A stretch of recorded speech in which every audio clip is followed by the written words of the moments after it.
Ngayong gabi matutunghayan ninyo sa OFW Diaries ang kwento ni Teresita Calderon na pinalad na magkaroon ng magandang trabaho sa Amerika.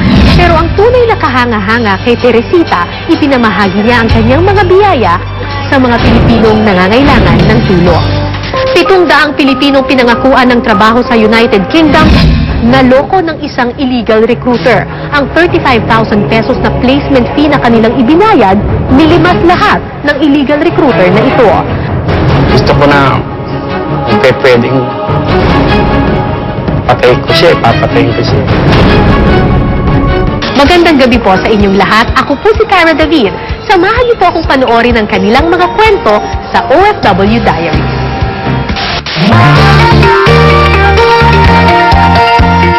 Bawat padala may kalakip na kwento, malayo man sa minamahal ko, pinararating ang damdamin, saan mang panig ng mundo. Nawalay man sa aking pamilya, pangarap ko'y kami magsama-sama. Ito ang kwento ko, ang diary ng buhay ko.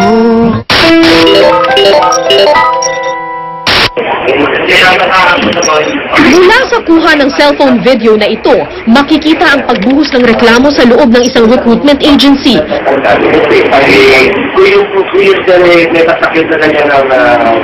Ang 49 na taong gulang na si Ruben Cabling ang isa sa mga lubos na naapektuhan nang malamang peke pala ang ahensyang kanilang pinag-applyan.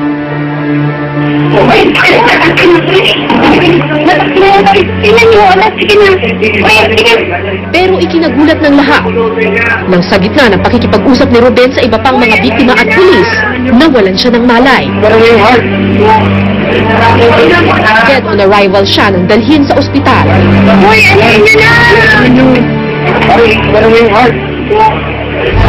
Lalong tumindi ang himutok ng humigit kumulang 700 kataong naloko rin ng illegal recruiter. Gusto ko na pwedeng patayin ko siya, papatayin ko siya. Kung pwede lang ako, hindi naman pwedeng umana sa batas. Ang hirap kasi mga pinangako mo sa mga anak mo, tapos yung mga dream mo sa kanila, kasi ang liliit pa nila, biglang nawala talaga.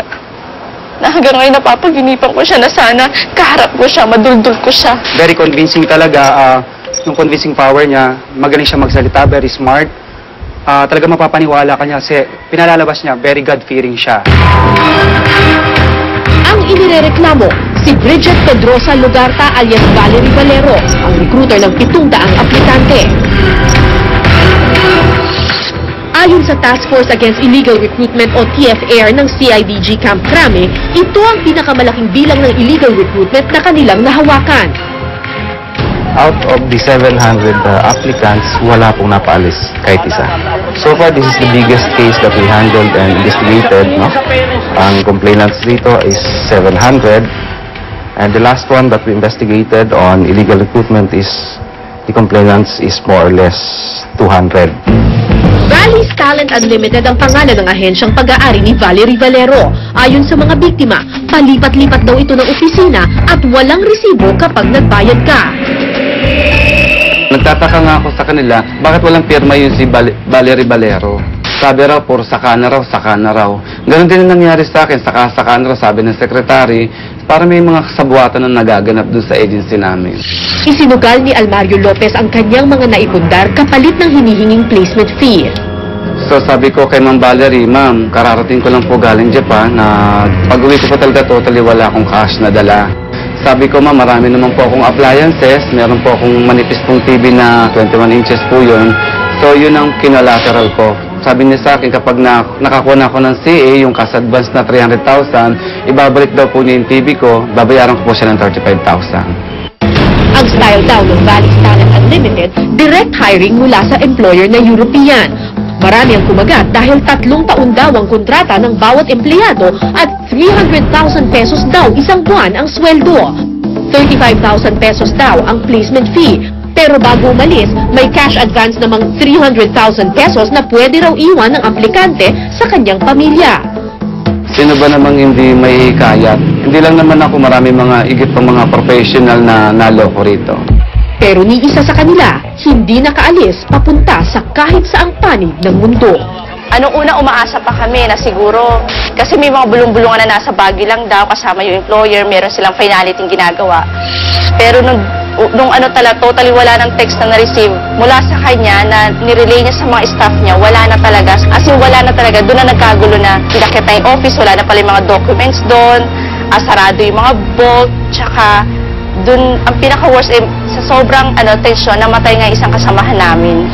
Because of the so many complainants, more or less 700, so yung iba napunta rito to lodge the complaint, and then the rest naiwan doon sa opisina. Doon nagsimula yung konting gulo, nagkaroon ng commotion until such time na inaresto nga ng mga complainants yung naiiwang staff ni Valerie Valero. For the main suspect, lagi-hantayin po natin yung warrant of arrest para mahuli rin po natin to. If in case nandito pa siya sa Pilipinas.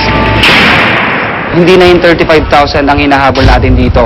Ang hinahabol natin dito yung mga pangarap at yung isang tao na nagbuwis ng buhay dahil lang sa illegal recruiter na to. Ang 700 biktima ng Valley's Talent Unlimited na hindi accredited ng POEA ay 17.5% lang sa 4,000 biktima taon-taon ng illegal recruitment sa bansa. Ayon sa POEA, iba't iba raw ang style ng mga peking recruiter. Pero paano ba tayo makakaiwas sa mga panluloko nila?